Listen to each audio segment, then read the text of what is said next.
오늘 본문 말씀은 사복음서에 다 나오는 아주 중요한 내용입니다. 우리가 이 성경 말씀에 나오는 오병이어의 기적을 다 알고 있습니다. 그럼에도 불구하고 사복음서 저자가 다루는 방식은 각각 다릅니다.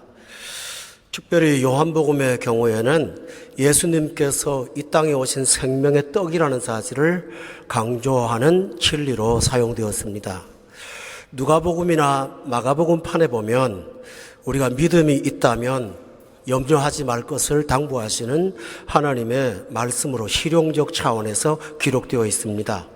그런데 오늘 본문의 마태복음에서는 삶의 필요가 어떻게 공급되나 하는 주제를 갖고 하나님께서 이 본문을 다루고 있습니다. 오늘 이 본문이 여러분의 삶의 난제에 해답이 될 수가 있다고 저는 확신합니다. 그래서 이 말씀을 전하는 때 여러분이 말씀을 잘 들으시고 낙담한 자는 소망을 다시 얻고 희망을 찾지 못한 분들은 여기서 희망을 찾으시고 지금 풍성함을 누린다면 그것이 오병이어의 은혜로 산다는 사실을 기억하며 감사가 있기를 저는 부탁을 드립니다. 오늘 본문에는 문제부터 출발합니다. 첫째로는 환경의 문제입니다. 본문 14장 15절에 보면 환경의 문제가 세 가지로 나옵니다. 하나는 15절에 보니까 빈 들이에요. 들판은 들판인데 비었다는 것을 강조하고 있어요. 10사람이 아니라 한 사람도 먹을 것이 없는 자원이 전무한 곳에서 일어난 사건이라는 거예요. 사실 우리가 세상을 살고 있지만 하나님의 은혜를 부어주지 않으면 아무리 봐도 빈들이에요. 이 세상은. 어디서 나올 것이 아무것도 없어요. 우리는 그런 상황을 모두가 다 안고 있어요. 두 번째로는요, 오늘 15절에 보면 때가 이미 저물었다고 했어요. 시간이 부족한 거예요.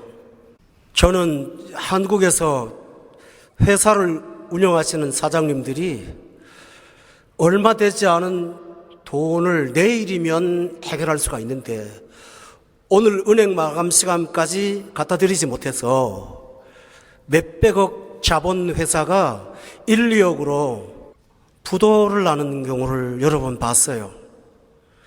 그때 그분은 돈의 문제가 아니에요.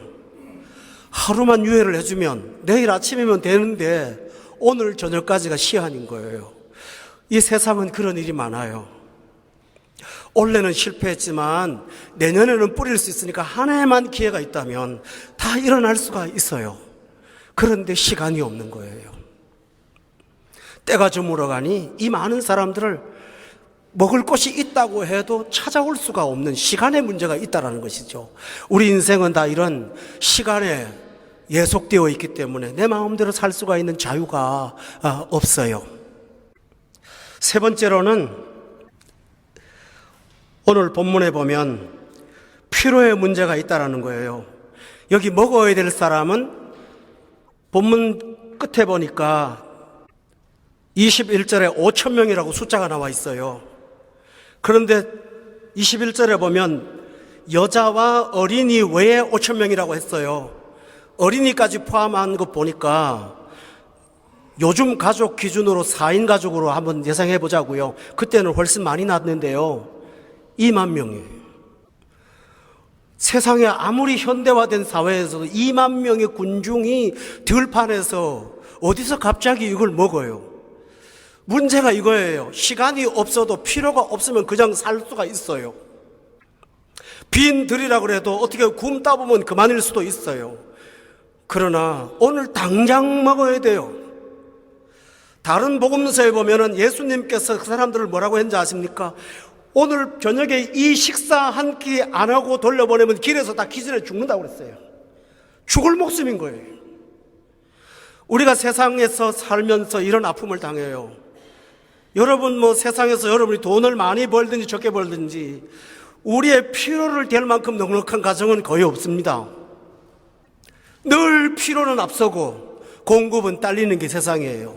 커가는 아이들, 연로하신 부모님들, 내 삶의 문제, 이런 것들이 있습니다. 어떤 회사를 정년퇴직한 부장님은 한 달 생활비 은퇴하고 나서 얼마면 되겠다고 계산해서 그걸 딱 맞췄대요. 그런데요, 은퇴하자마자 그 세월 동안 누적되었던 몸에 아픈 게 나타나면서 그만큼이면 살 수 있는 돈의 90%가 다 병원으로 들어가더라는 거죠. 대책이 없는 거예요. 이런 거 저런 거 다 따져보면 피로는 2만 개인데 먹을 거는 아무것도 없는, 이것이 노골적으로 정확한 우리의 실상이요 현실입니다. 또 하나 문제가 있습니다. 이 문제는 타인의 필요를 다루고 있다는 것입니다. 예수님하고 12제자 그렇게만 모였다면 아유 없으니까 오늘 굶고 그냥 가자, 그런 경우가 종종 있었습니다. 배가 고파서 길에 이삭까지 주워 먹을 만큼 굶을 때가 많이 있었거든요. 내 문제 같으면 굶어도 돼요. 그런데요, 5,000명 먹여서 보내야 돼요. 여러분, 정상적인 생각을 가진 분들이라면 내 문제 갖고 고민하지 않아요. 커가는 내 학비, 나 그거 없어도 돼요. 결혼해야 될 아이들, 연로하신 부모님들, 좀 더 나가서는 직장에서 많은 사람들을 고용하는 사주께서는 잠이 안 와요. 내 회사에 300명이 있다면 어떤 사장님 그러시더군요. 장로님이, 목사님 밤에 잠이 안 옵니다. 저야 어떻게 먹고 살겠는데 거기 딸린 식구들이 4명이면 우리 회사에 1200명이 이번 달 월급 안 나가면 굶는데, 그 중에는 병든 애도 있고 장애인도 있고 아버지도 있고 엄마도 있는데 내가 어떻게 피를 묻힙니까? 잠을 못 주무시더라고요. 나 먹는 게 중요한 게 아니에요. 오늘 예수님의 문제는 저 사람들 굶겨서 보내면 길에 가다가 다 죽는다는 것이죠. 오늘 우리의 시대는 우리 자신의 필요보다는 우리가 짊어져야 될 책임에 관련된 사람들의 필요를 짊어지고 있어요. 창세기에 보면 아브라함의 후처였던 하갈이라는 여자가 나오는데 물 한 통 짊어지고 들판에 나갈 때 너무너무 기가 막혀서 마음이 아파 울었어요. 자기 목말라 죽는 거는 상관없는데 데리고 나온 어린 자식이 목이 말라 타들어간 걸 봤어요. 하갈이 차마 자식 주는 걸 보지 못해서 나무 그늘에 가서 뒤를 돌아 자식을 못 보고 돌아 앉아서 하나님 문 좀 열어주세요. 우리 자식 좀 살려주세요. 오늘 현대를 사는 사람들은 이런 정신적인 고통과 아픔을 많이 안고 있습니다. 그런데 주님께서 이 문제를 해결하시는 방법이 있습니다. 첫째로는 제자들한테 답을 찾지 않았는데 제자들이 이 문제에 대한 인간의 한계를 느끼는 것 같으니까 예수님한테 뭐라고 한지 압니까? 묻지도 않았는데 예수님 회점으로 가고 저녁 때 가고 하니까 빨리 보내세요. 이 사람들 우리가 책임질 수도 없고 여기서 죽는 거 못 보겠고 그냥 보내라는 거예요. 오늘 이 세상의 해법은 바로 이겁니다. 회사가 어려우면 구조조정하지 않습니까? 아프지만 어떻게 해요? 살아야 되니까요. 보내는 거예요. 아무도 내 인생을 정말 중요할 때는 책임져 줄 사람이 없더라는 것이죠. 회사가 할 수 있는 간단한 방법은 자르는 거예요. 잘리는 사람보다 잘라야 되는 책임을 가진 분의 그 고통은 이루 말할 수가 없어요. 어떤 분들은 잘리고 나서 그 상사를 뭐라고 하는데 그분은 마음대로 하고 싶어서 하겠습니까? 그러니 고용을 해고하는 사람이나 당하는 사람이나 다 어려운데 답은 하나밖에 없잖아요. 보내는 것밖에. 제자들도 그러는 거예요. 그냥 보내라는 거예요. 이게 사람 방식입니다. 세상에서 더 많은 거 요구하지 마세요. 세상은 그렇게밖에 할 수가 없어요. 그걸 나쁘다고 말하지 마세요. 어쩔 수가 있나요? 창조주가 아닌데. 우리는 이 세상에 살고 있지만 그 세상 바라보고 살 수가 없다는 사실을 여러분은 인정해야 됩니다. 또 하나 있습니다. 제자들이 뭐라고 한지 압니까? 참 좀 냉혹한 말이죠. 15절 끝에 보니까 마을에 들어가서 먹을 거 사 먹게 하라고요. 여러분 그 당시에 한 동네가 아무리 사람 많아도요 100명이 안 됩니다. 2만 명이 가서 뭐 어디 가서 그 마을에 가서 어디 가서 먹어요. 말도 안 되는 말이잖아요. 우리가 어려움을 당할 때 세상이 하는 대답은 간단합니다. 내 문제도 해결하는 문제도 네 문제 네가 해결해야지.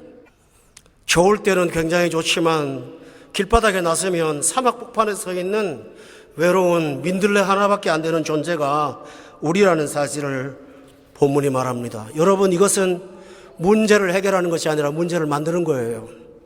가진 자가 내 거 챙겨야 되니까 네가 사 먹어. 그때 인간의 마음속에는 분노와 흉오심과 양극화 현상에 따른 고통이 따릅니다, 여러분. 가진 자는 더 가지려고 하고 못 가진 자는 뺏기는 고통 속에서 정치권도 그것을 이용할 때는 분노가 일어날 수밖에 없습니다. 세상의 해법은 문제를 만드는 것이지 문제를 해결하는 게 결코 아닙니다. 그러나 성도 여러분, 우리는 세상에만 사는 것이 아니라는 사실을 기억하시기 바랍니다. 우리는 빌립보에 살지만 빌립보에 사는 예수 그리스도의 성도입니다. 우리는 예배소에 살지만 예배소에 있는 집사와 장로들입니다. 예배소에 살고 있지만 그리스도 예수 안에 있는 사람들입니다. 우리는 이중 소속이 되어 있습니다. 우리는 이 세상에 보냄받은 사람이지 이 세상에 소속된 사람들이 아닙니다. 할렐루야. 예수님께서 말씀하셨어요. 아버지께서 나를 세상에 보낸 것처럼 나도 너희를 세상에 보낸다고 말했지 너희가 세상에 속했다고 말하지 않았습니다. 너희는 세상에 속한 자가 아니라고 했습니다. 우리는 소속이 따로 있기 때문에 이 세상 현상을 바라보면서 낭망하거나 같이 분노하거나 같이 상처를 입을 필요가 없습니다. 첫째로 해법은 뭡니까? 이 아픔의 문제를 고민하시는 분이 계신다는 사실입니다. 본문 14절에 보면 예수께서 나오사 큰 무리를 보시고 그 다음에 뭐라고 그랬나요? 불쌍히 여겼다고 돼 있어요. 개역 한글이나 다른 성경에 보면 민망히 여겼다고 했는데요. 그게 헬라어 원어를 제가 유식해서 자꾸 원어를 쓰는 게 아니고요. 원문의 뜻에 보면 예수님이 그 고통을 창자가 꼬이는 것처럼 아파하셨다고 기록되어 있어요. 얼마나 아프시면. 해법은 없어도요. 힘들 때 누군가 옆에 와서 위로라도 한마디 하면 사람이 좀 힘을 얻습니다. 그런데 주님은 온 세상이 다 외면할 때 그 먹을 것이 없는 그 사람들을 보고 불쌍히 여기셨습니다. 교우 여러분, 성경 말씀에 보면 바울 사도가 서신서를 쓸 때 가끔 너희에게 은혜와 긍휼과 평강이 있을지어다.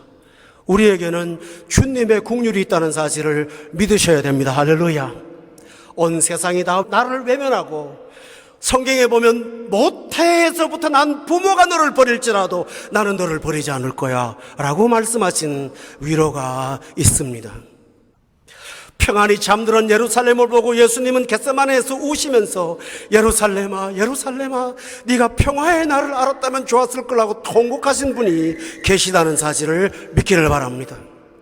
다른 성경에 보면 제자들이 갈릴리 바다를 건너는 밤에 밤 사경에 외로이 노를 저을 때 그 깊은 밤에 주님께서는 저 건너편에서 괴로이 노젓는 것을 보시고라고 기록되어 있습니다. 무관하지 않으십니다. 세상은 보고 불쌍히 여기는 정도까지는 할 수 있을지 모르지만 주님의 연민은 사건입니다. 주님의 연민은 해법입니다. 여러분 믿으세요. 나인성 과부가 죽은 아이의 시신을 데리고 나인성 밖으로 나올 때 예수님께서 그 관 위에다가 손을 얹고 그 전에 뭐라고 하지 않습니까? 여인아 울지 마. 달랬습니다. 그 다음에 그 관에다 손을 얹고 청년아 일어나라 라고 말씀하셨습니다. 주님의 긍휼이 여기시면 사건의 시작이고 해결의 시작이라는 사실을 여러분 기억하시고 소망을 잃지 않기를 저는 바랍니다. 두 번째로 예수님은 이렇게 단언하십니다. 16절에 보니까 갈 것 없다. 보낼 것 없다. 갈 것 없다. 갈 것 없다 그랬습니다. 오늘 이 세상 사람들은 인구 이동을 합니다. 옛날이나 지금이나 역사는 똑같습니다. 먹을 것이 떨어지면 먹을 것이 있는 곳을 향하여 인구가 쏠리게끔 되어 있습니다. 미국의 디트로이트라고 하는 자동차 도시, 우리 울산과 같은 도시가 하나 있습니다.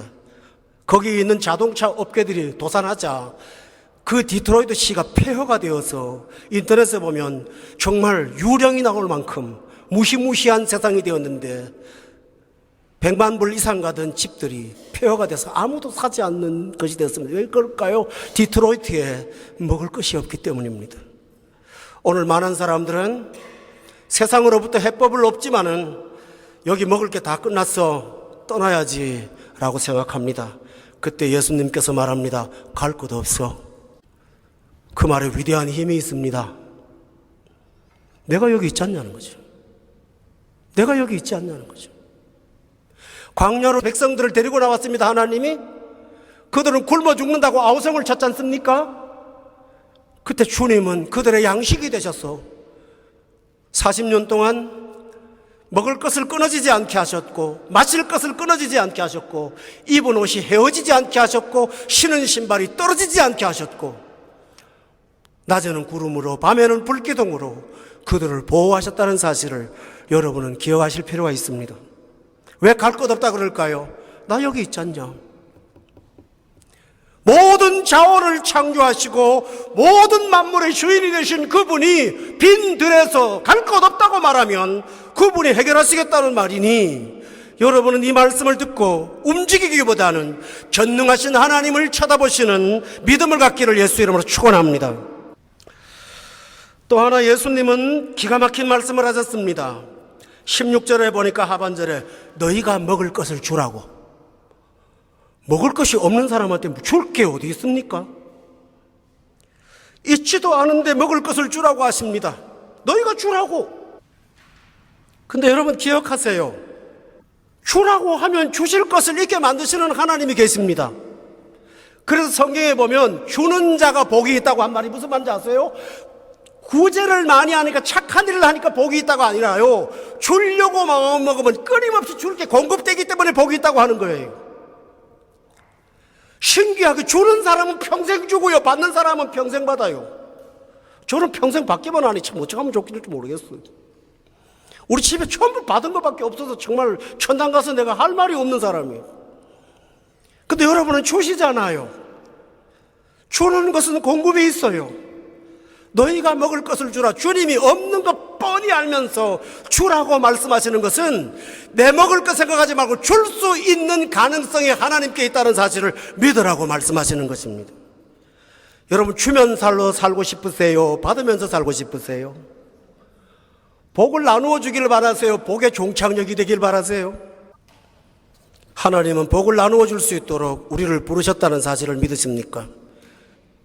주십니다. 베드로와 요한이 예루살렘 미문 앞에 가서 나한테 없는 거 있어, 그러나 나한테 있는 거 있는데 주겠어 라고 말했어요. 기독교는 받는 것이 아니라 주는 종교예요.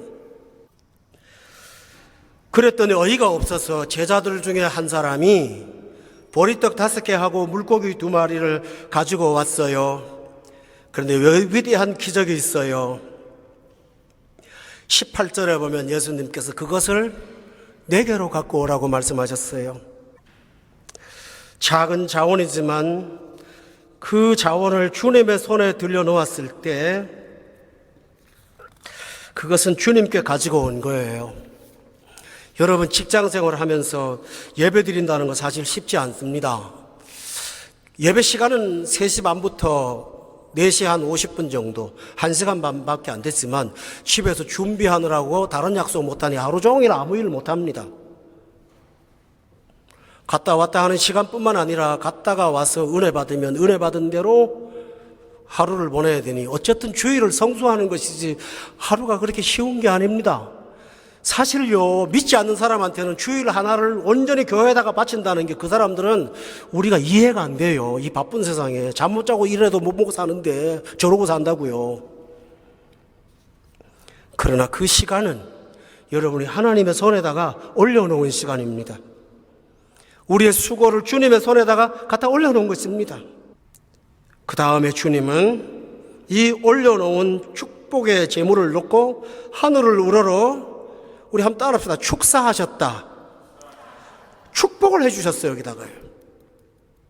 축복해 주시고 그 다음에 신비가 일어납니다. 주십니다.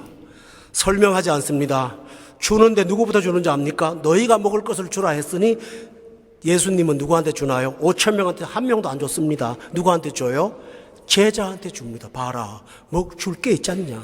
줄 게 있도록 만드셨어요. 그들이 배급을 하도록 했습니다. 여러분 생각해 보세요. 2만 명을 12명이 나누면 그게 효율적입니까? 그죠? 2만 명을 나누는 배달꾼이 되려면 적어도 2천 명은 아니면 200명이라도 있어야 될 거 아닙니까? 근데 12명한테 그 일을 하도록 하셨어요. 성도 여러분, 우리가 자원도 없고 빈들이고 시간도 없는 삶에 살지만 주의 말씀 따라 예수 그리스도를 구원자로 섬기는 사람들은 피로를 모으는 일에 바쁘지 않고 주는 일에 바쁘게 될 줄로 믿습니다.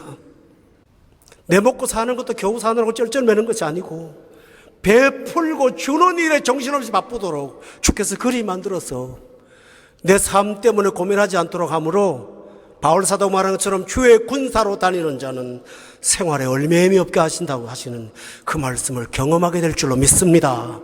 이게 하나님 하시는 일이에요. 그 다음 결과가 뭡니까?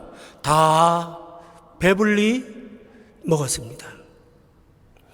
그리고 12광줄이 남았습니다. 버린 것이 없게 하라고 모으라고 했습니다. 기적을 또 행하실 수 있는 분이 뭘 찌끄러기를 들고 다니라고 하십니까? 이유가 있습니다. 우리의 기억은 짧아요. 은혜에 대한 기억은 길지 않아요. 금방금방 잊어버려요. 그 남은 조각의 광주리를 바짝 마른 떡을 들고 다니면서 모자랄 때마다 은혜의 기억장치로 다시 떠오르게 하셨어요. 그걸 쳐다보면서 위기 때마다 믿음으로 헤쳐나가도록 역사하시는 것, 그것이 주님의 요구이십니다. 교우 여러분, 우리가 힘들 때마다 머릿속에 먼저 떠오르는 게 뭘까요? 그때 하나님께서 말도 안 되는 일에 나한테 역사하셨어. 나 무서울 정도로 하나님 경험했어. 그 날들의 기억을 꺼내면 여러분에겐 12광주리가 있는 거예요. 16장 9절로부터 10절에 보면 그 사실을 예수님이 되뇌입니다. 16장의 9절 보세요. 8절에 보세요. 예수께서 아시고 이르시되 믿음이 작은 자들아 어찌 떡이 없으므로 서로 논의하느냐. 9절에 너희가 아직도 깨닫지 못했어? 떡 5개로 5천 명 먹이고 주운 것이 도대체 몇 개인데? 그 말이 뭘까요? 왜 기억을 못해? 왜 은혜의 시간들을 기억하지 못해?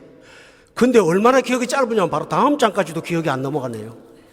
진짜 짧아요. 주님이 그걸 아시고 12광주리에 무거운 짐을 들고 다니시게 하셔서 은혜의 기억장치를 기억하게 하신 것입니다. 성도 여러분, 어렵고 힘들 때마다 오병이어로 찾아오셨던 주님의 축복의 날들을 기억하십시오. 그리고 위기 때마다 빈들을 보지 마세요. 위기 때마다 저물어 간다고 낙담하지 마세요. 위기 때마다 2만 명 있다고 말하지 마세요. 그 주님이 주신 은혜의 기억들을 되새기면서 찬양하며 빈들을 걸어가시는 여러분 되면 이런 기적 일으키십니다. 16장 돌아가 보세요. 15장입니다. 36절에 보면 떡 7개와 이번에는 7개입니다. 그 생선을 가지사 축사하시고 떼어 제자들에게 주시니 제자들이 무리에게 주매 다 배불리 먹고 남은 조각을 7장줄이 차게 거두었다 라고 기록되어 있지 않습니까? 마태복음의 기자는 의도적으로 이 두 사건을 연결하고 있습니다. 오병이어의 기적은 단회적이라고요. 어떤 신학자들은 그러대요. 전무후무한 얘기라고요. 아니요, 전무는 했어도 후는 무하지 않아요. 그래서 이 사건을 곧바로 배치해 놓은 거예요. 오병이어의 기적이 칠병이어의 기적으로도 나타나고 하시면서 근데 2번이나 경험하고도 또 잊어먹어갖고 예수님이 말씀합니다. 오병이어의 기적, 칠병이어의 기적을 다 말씀하시면서 2번이나 먹었는데도 2번이나 먹었는데 기억을 못해 라고 말씀하셨어요. 오늘 여러분은 하나님이 주신 은혜의 기억이 한두 개만 아닐 것입니다. 지난 날들을 돌아보면 내게 허락하신 은혜가 얼마나 많습니까? 이 빈들에서 주님을 찬양하는, 그리고 날마다 풍성함을 믿음으로 당겨오는 여러분 되셔서 이 어려운 시절에 불황의 음흉한 소식들을 이겨내고 소망 가운데 기쁨으로 사시는 여러분 되시기를 예수 이름으로 축원합니다.